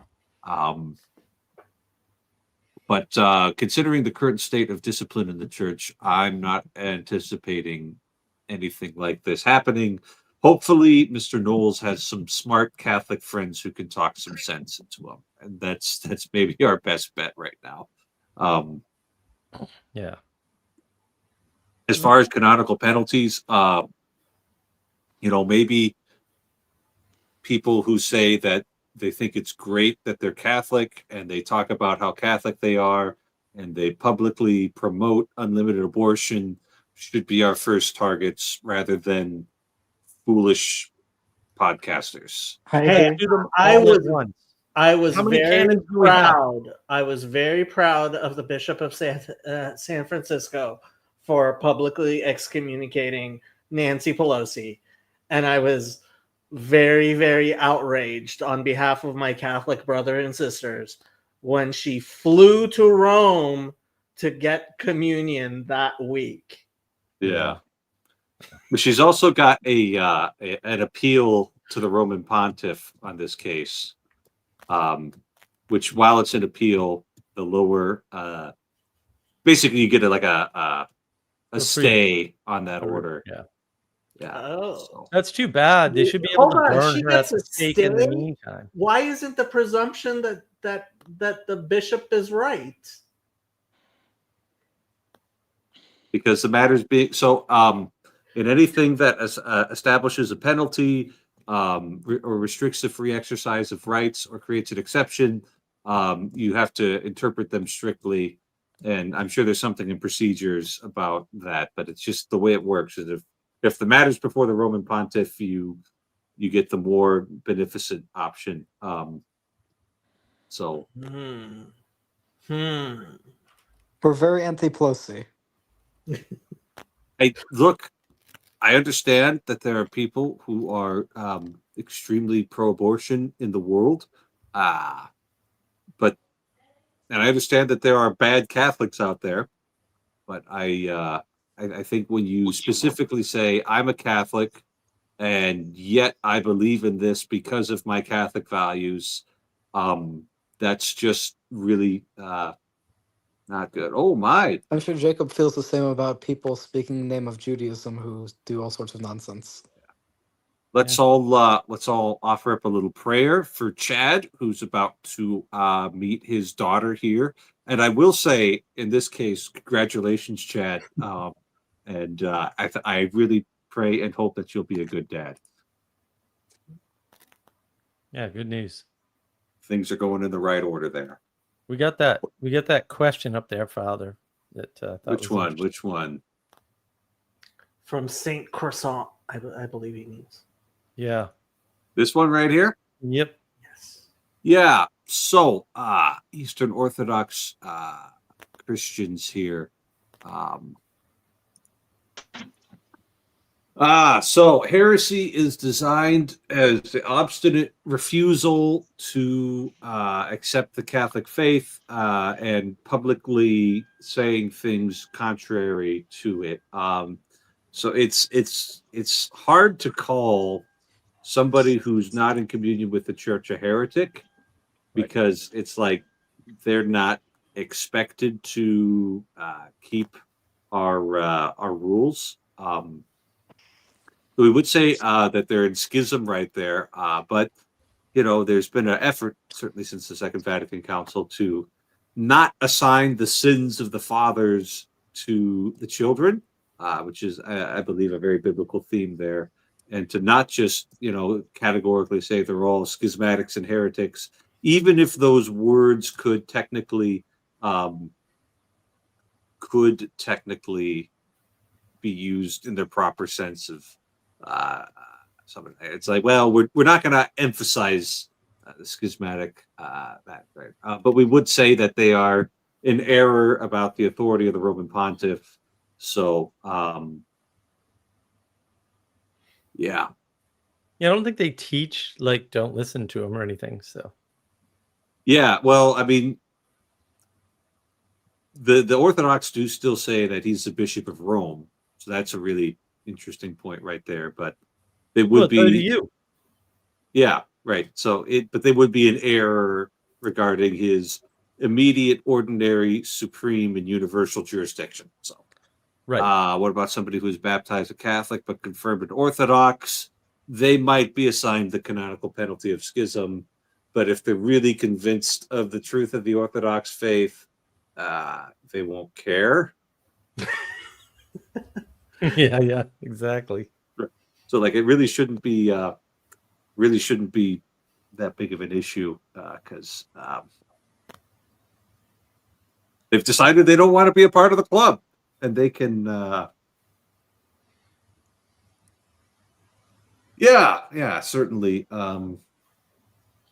Depends on what it is that you're denying. And the church used to have all sorts of different layers of epistemic certitude about her teachings. And so if you pull out an older manual like the Fundamentals of Catholic Dogma, it'll give the theologian's opinion on, oh, this is de fide, but this is just, a common opinion of the teachers, all these different levels there. So What's like an that would be example of the different levels?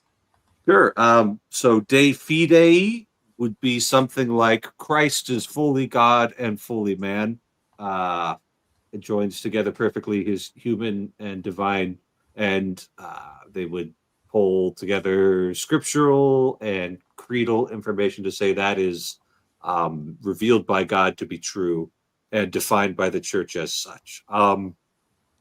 A common opinion of the doctors would be something like, in the resurrection of the body, you will get at least some portion of your own body as a part of your new resurrected and glorified body. That it's sort of like, that's kind of a more secondary matter of theology. It's the sort of thing some people debated for fun in the universities, and most people came down on this side of the question. So that's probably what we're just going to go with. So I read that entire book cover to cover because I'm a madman. I can confirm. Father there Eric might is a be- madman. I mean, Jacob probably would know a little bit more about this than I do, but I think there might be a similar concept in Judaism with regards to like nigla versus like more esoteric parts, or like more like the revealed Torah of the Tanakh and the Talmud might be more universally accepted than Kabbalah. I'm not sure what you're trying to say. I was just asking if that's an accurate comparison in your view. And no, Okay. yeah. I mean, the main of that was just like one is universally accepted versus one is more debatable. Like, in Judaism, pretty much everything is rather debatable. It's very, very, yeah. I don't know if you watched my recent discussion with Rabbi Burton, but he was basically saying, well, it was actually surprising what he was willing to say. I clipped it and put it on my Twitter. You might want to check it out. But Yeah, I've seen part of it. I think I'll have to look more into it. But so Chad, I want to know if Chad is like waiting at the hospital or like He's driving. how I had to run to the Walmart to get something. She'll be induced. The induction will start here in a couple hours. oh, so she's being induced. Okay. Yeah, it had to do with just worries around preeclampsia and that. So yeah, it's just they want to be safe or whatever, I guess. So, but I'm What- losing reception. So if I cut out, my bad. When was the due date? The due date was the 20th. That's So, pretty close. yes. The baby's ready to come out. Yeah. Yeah. Yeah, she's ready. Yeah, she's been having minor contractions off and on for a couple days now. Congratulations, and as soon as you've got some nice pictures, you should post them someplace where we, well, maybe not everybody, but those of us who are worthy I'll can share. see it. Yeah. Yes, I'll share them with my friends. Yes. Very good. Very good. Yeah. I just wanted to thank you, Father Eric, for what you do and what little interactions we have had along the way, and I just appreciate you, and I wanted to let you know that and offer my thanks. Also, Thanks, Chad. also to you, Jacob, as well as Mr. Lefebvre. But I should get going, guys. Have a good one. Bless you. Good Have a luck. good Take one. care of your wife, Chad. Just a note to the 9 people who apparently are watching on my channel. If you click on the link that's pinned to the top, you can go to Father Eric's channel. You can like and subscribe. And be And cool. if you really want to, you can jump on with the StreamYard link that is only available on Father Eric's channel. And Exclusive StreamYard link. and you can discuss with the other people in the chat on Father Eric's channel. yeah, Jacob wants fewer viewers. The man's nuking his own statistics in order to promote my channel. What can I say? He's a good That's man. what He's a good friends man. do. I want Father Eric to have a larger channel than Bishop Barron because Bishop Barron has too much to do, and Father Eric has more free time than Bishop Barron. I like That's Bishop. probably Brown. true. I'm hoping, because I assume Cardinal Dolan is probably going to retire this year. I'm hoping they get Bishop Barron to replace him as Archbishop of New York if he ends up retiring, which he probably will. He just turned 75. Yeah, it depends on his health. Sometimes if Cardinal O'Malley was in Boston until he was 80. Yeah. Yeah. So sometimes when these guys have shown their ability to govern well, they get left in there for a little while longer, assuming Yeah. their health is holding up. That's true. But at the same time, it's a big diocese. And I wouldn't be surprised if, the Holy Father, wants to, pick somebody there because it's a big diocese. Yeah. No, it's not an easy seat to fill, that's for sure.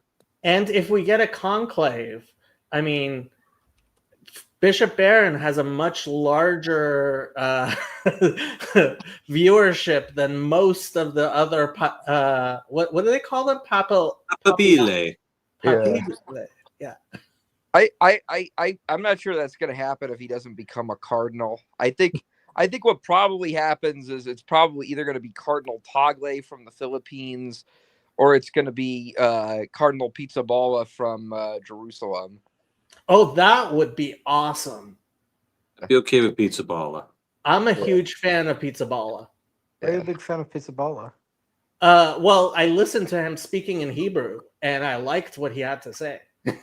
Yeah. What was he saying that you particularly appreciated? He knows his Bible, and he was describing Christian concepts in Hebrew terms, and so yeah, it was like, there you go. Yeah. But it would also be cool. I mean, given the conflict that's going on in that region of the world, I mean, that would definitely be interesting if they got the bishop of that area at a time when, or the patriarch of that area, I think they call him a patriarch, at a time when all the stuff is going on in Gaza. That would be interesting. But I think back in December, I did a top 5 list of who I think is most likely to be the next pope. I believe I had at number 1, I had Cardinal Tagle. At number 2, I had Cardinal Pizzaballa. I think at number 3, I had Cardinal Mario Gretsch. At number 4, I had who's the one guy? Oh, I had the Cardinal from Hungary. I can't remember what his name was. Airdro. Huh? Isn't it like Airdro? No, it was one other. It was a different guy. He's been rumored. He's 71. He was appointed by Pope St. John Paul II when he was in his 40s, and now he's 71. But I have him, and then I had Cardinal Matteo Zuppi, in at number 5.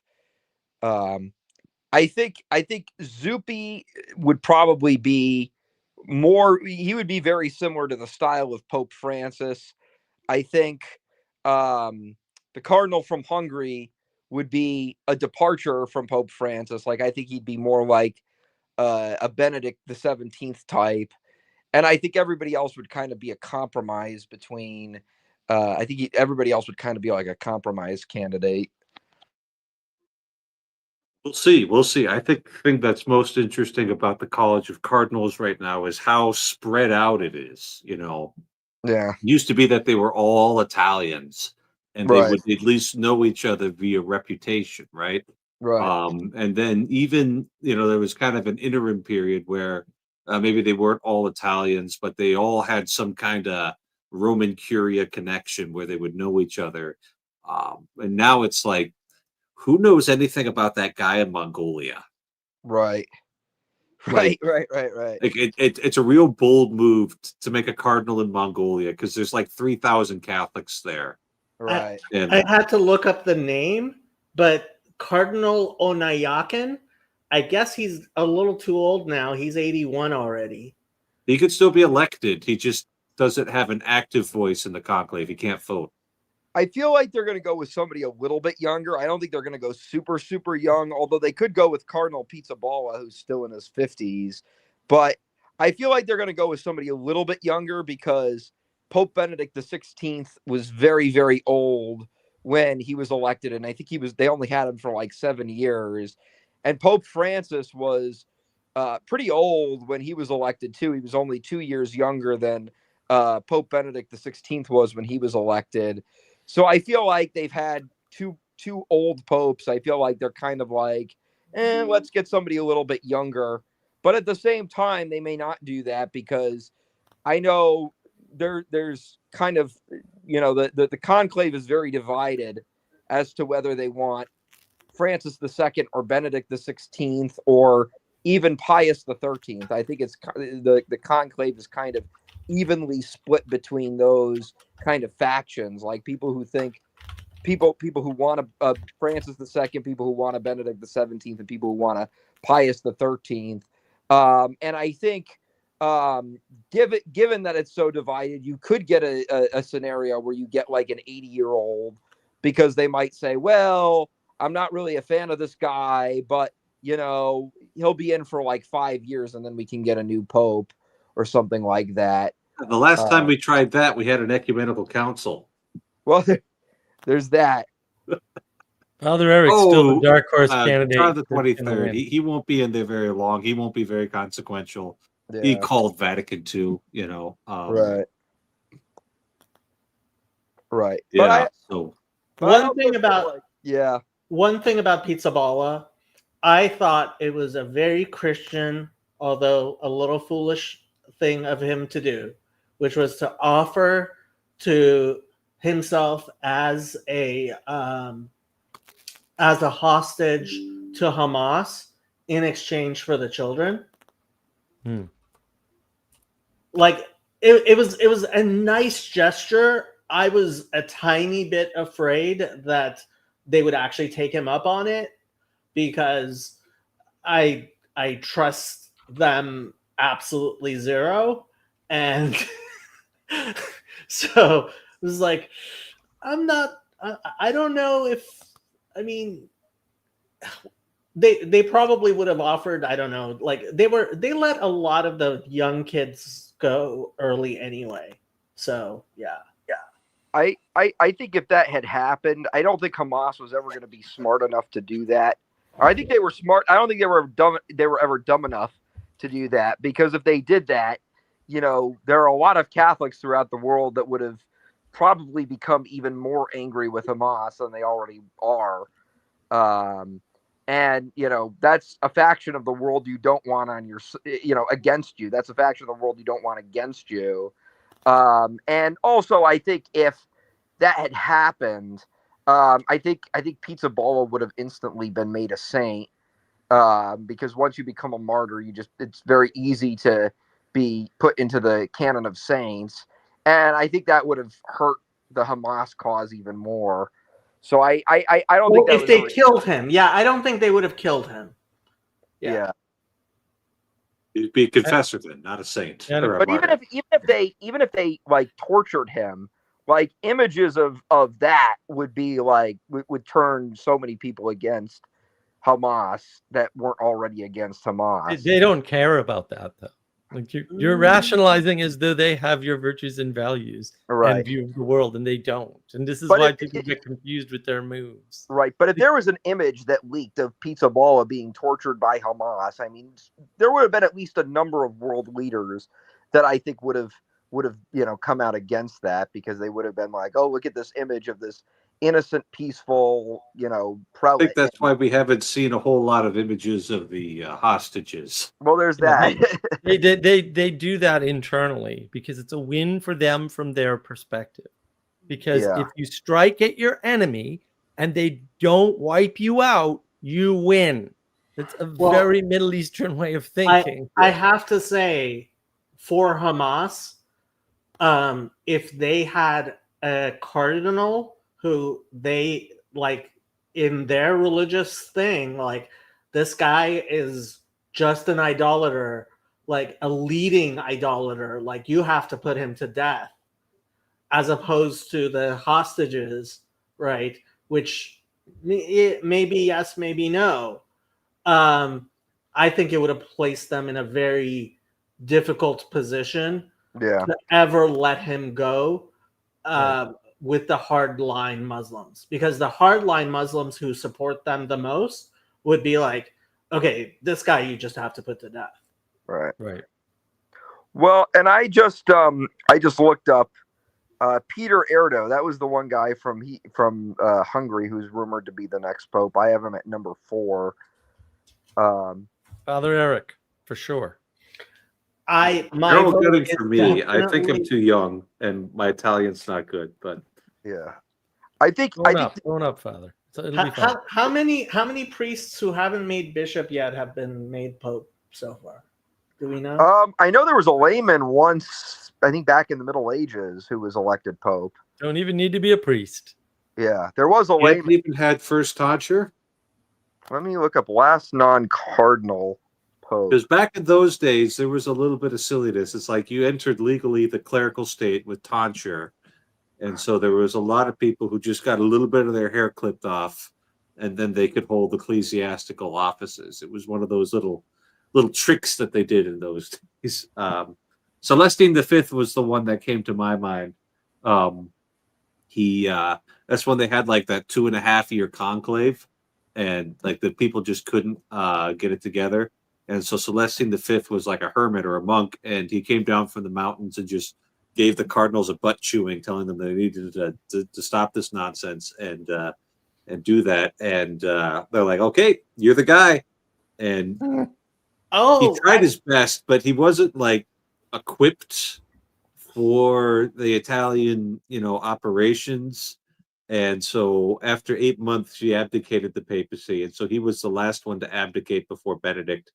This was in, I Yeah. think, Wow. 1305, something like Yeah, that. I'm looking at Pope Urban the Sixth. I don't know if that's who you're looking at, but it looks like he was the last. He was the last non-cardinal to become pope. He was an archbishop, but he was the last cardinal to date not to become pope. He wasn't a layman. There was another pope before him who was a layman, but he was an archbishop. He was outside of the College of Cardinals. He wasn't well known. He was kind of like a small time, he was an archbishop, but he was an archbishop to a region of Italy that wasn't really all that well known. And so then he got elected, and he was pope for a few years. But he was the last non-cardinal to date to be elected pope, it looks like. It can happen. So he was We'll kind make of it like a happen again. populist. He was Don't kind of worry, like, apparently Father. We're on it. Celestine We've was, got our network at work. Don't worry. was only pope for 5 months and then resigned. Yeah, he tried his best, but he just really I think he was old too when he was elected pope, and didn't have the thing is you have to go in there. You kind of have to already know people and their reputation and what they're about and what they're kind of driven by. And if you don't kind of know that already, then people are just going to sit there telling you 14 different things, and you won't know which of them's right because Yeah. you don't have any experience with these people. And even if you speak the same language, you might not really speak the same language. So right. so the historical accounts, and I haven't read them in depth, basically say that he tried to do reform, but just didn't have the capacity for it. Yeah. Apparently, he's the patron saint of bookbinders and papal resignations. Well, That's what Wikipedia says, and what Wikipedia says must be right. That's it. Google Well, he would never lie to you. he certainly interceded on behalf of Pope Benedict XVI. Yeah, no. A few months before his resignation, Benedict XVI went and prayed at his tomb. Wow, So that's pretty interesting. yeah, so he obviously was thinking about these things. Yeah. RJ's asking if I've ever seen the young Pope. I have not. I've seen a few clips though, and the clips gave me the sense that these people get the vibe of traditional Catholicism without really understanding how it works. I don't know how much I watched into the first episode, but it disgusted me at a level I could not believe. Yeah, I yeah. watched the part of the first episode myself. I didn't finish it, but I thought it was pretty provocative. The first 10 minutes they had a nudity scene, and I was like, oh. But from what I read on the internet, there were all these based trad, Malachi Martin style accounts that were like, oh, this guy's the best. I wish he was Pope in real life. And if you watch more clips on YouTube, they basically imply that he was a closeted atheist, the character, and they basically try to make fun of Catholicism. But people watch these clips out of context, and they're like, oh, this is the most awesome pro-Catholic show ever. And if you watch the full thing, it's not. It's kind of like the Conclave movie in a sense. It's very, very Sneaky. provocative. But I know I have a feeling the next Pope is probably going to take the name Pope Francis II, unless it's someone who's a critic of Pope Francis. If it's someone who's a critic of Pope Francis, they may not take the name. But I think if it's someone who is, relatively gets along with Pope Francis, I think it's probably going to be Francis II, because I think it's in modern times, it's kind of tradition where if a person takes a new or unknown papal name, the next Pope just takes, that next name to kind of, lay down tradition a little bit. That's what happened with. My money is on John Paul III. Well, it could be that too. I would say Pope John Paul III is probably the second. Another one which I wouldn't be surprised about would be Nicholas VI, because we haven't had a pope in a while named Nicholas. And I feel like that would be kind of like a compromise name. Like it would be kind of like I think a lot of traditionalists would like it, but I think it's also like kind of a warm and welcoming name. Like I know when Pope St. Paul VI took the name Paul, he took it because there weren't a lot of, even though it was an iconic name, there weren't a lot of popes named Paul. There were only 5 other popes named Paul, and it was kind of viewed as like a warm and welcoming name that kind of, evoked a sense of comfort to a lot of people. So I could see the next pope taking the name Nicholas, because there haven't been a ton of popes named Nicholas, and that would kind of seem warm and welcoming, but it also wouldn't be like an it would still appeal to traditionalists as well, but it would also be warm and welcoming to kind of an ecumenical spirit as well. So I could see Nicholas II. I don't think you're going to get a Pius XIII. I don't think you're going to get like a Boniface. How many Boniface popes have there been? I don't know, but I don't think you're going to get another Been a while Boniface. since the last time we had a Boniface. I don't think you're Now, going to get the another real Boniface. question, I don't. Silas, real question is, what's your papal name when you get elected? You're baptized male, I assume. Yes. Oh, I would say my papal name is probably Thomas Charbel. I'd go 2 names. I'd go Thomas Charbel. I would take the name Thomas after Thomas Aquinas, and then I would take the name Charbel after Saint Charbel Makhloff. Okay, So you're probably one of those Maronite Christians, aren't you? Yes, I am. All right. Father Eric, what's your papal name? Big Mac? I think it's time for another Gregory. Yeah. And this will be the best part. This will be the best part, because I'll have 5 different reasons why I picked that name. And one of them will be, well, that's the name of my favorite uncle. So. Yeah. Well, that's what Pope St. John the 23rd said. They said, "Why'd you pick the name John?" He's like, my dad's name was John. Like, that's literally what he said. They asked him in an interview, they're like, "Why did you pick this name?" And he's like, my dad's name was John. But your Discord name would have to There'd be like Big Mac. I'd have a story about Gregory the Great. I'd have a story about Gregory the 7th. I'd have a story about Gregory the 16th. Or was it 14th? The one who wrote Mirari Vos, talking about how stupid free speech was. Leo Down with free speech. Yeah. Was that Leo the 13th? Pope Leo the 14th would be another good one. Yeah. I could see a pope taking the name Leo the 14th. I doubt it, but I could maybe see it, because there's a lot of traditionalists that like Pope Leo the 14th, but there's also a lot of, more moderate cardinals that I think like Leo the 14th or Leo the 13th as well. So I could see them taking the name Leo the 14th. That's one that Leo the 13th looked good in photographs. He had that going. Yeah, he's the first. I think I read somewhere he was the first man ever videotaped in color with sound.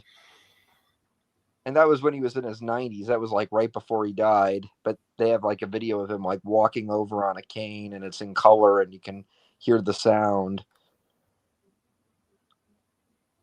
Zeph, yes, that would be a little on the nose. And then we would there's this like apocryphal list of popes that we're getting near the end of, that was published sometimes in the Middle Ages. And the last one was Peter of Rome, and then Christ comes. So I think we're just going to avoid that. Yeah. And it sounds like John. Has there been another Pope Peter? No. Nope. He's just kind of letting him have that. Yeah.